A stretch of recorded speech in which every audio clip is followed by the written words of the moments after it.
বর্তমানে যে স্বরাষ্ট্র উপদেষ্টা তিনি একজন আপাদমস্তক ব্যর্থ এবং এই স্বরাষ্ট্র উপদেষ্টাকে তার ব্যর্থতার দায় স্বীকার করে অতি সত্বর পদত্যাগ করার জন্য দাবি জানাচ্ছি। আমরা 5ই আগস্ট যখন এই দেশ থেকে স্বৈরাচার বিদায় করেছিলাম, আমাদের অনেক বড় স্বপ্ন ছিল। আমরা একটা স্বপ্ন নিয়ে এই দেশকে পুনরায় স্বাধীন করেছিলাম। আমরা বলেছিলাম যেটা নতুন বাংলাদেশ। এই বাংলাদেশটা হবে যেখানে প্রত্যেকটা মানুষের নাগরিক অধিকার থাকবে, প্রত্যেকটা মানুষের সমান অধিকার থাকবে, নারীদের অধিকার থাকবে, নারী নির্বিঘ্নে যখন যেভাবে চলাফেরা করবে তার ইচ্ছা অনুযায়ী চলাফেরা করতে পারবে। কিন্তু আমরা দেখতে পাচ্ছি আমাদের সেই স্বপ্ন হাওয়ায় মিলিয়ে যাচ্ছে। এই ইন্টারিম গভর্নমেন্টের ব্যর্থতায় আমরা দেখতে পাচ্ছি মানুষের যে স্বাভাবিক জননিরাপত্তা সেই নিরাপত্তাটা আমরা দিতে পারছি না। এটি এই ইন্টারিম গভর্নমেন্টের সবচেয়ে বড় ব্যর্থতা।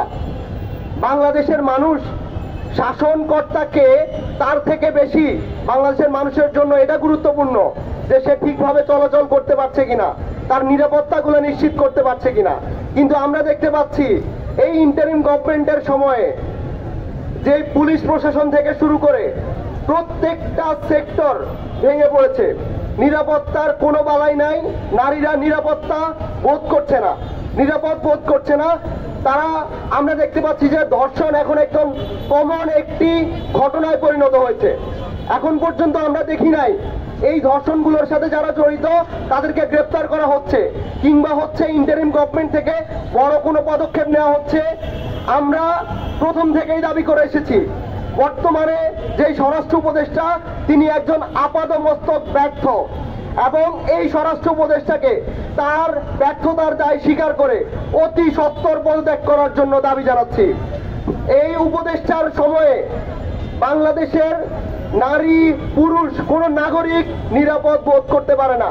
আমাদের দেশে এই বারবার ধর্ষণের ঘটনা ঘটার পিছনের কাহিনী হচ্ছে, এক নম্বর হচ্ছে আমি মনে করি আইন শৃঙ্খলার অবনতি, আইন শৃঙ্খলার যথাযথ ব্যবস্থা গ্রহণ না করা এবং হচ্ছে আমাদের দেশের সামাজিকীকরণ ব্যবস্থা।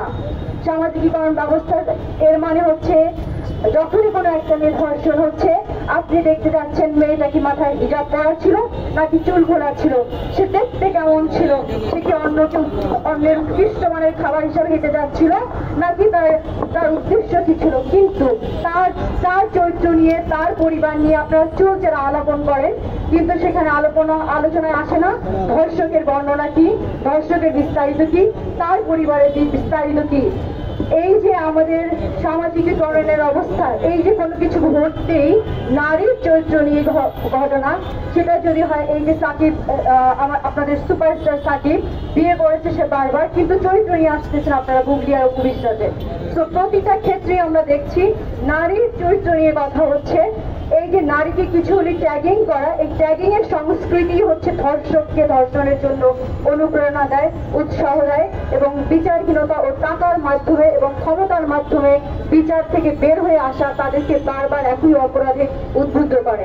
সরকার পরিবর্তন হচ্ছে, সংস্কার হচ্ছে, কিন্তু নারীদের বেলায় সেটা সম্পূর্ণভাবে অপরিবর্তিত রয়ে যাচ্ছে।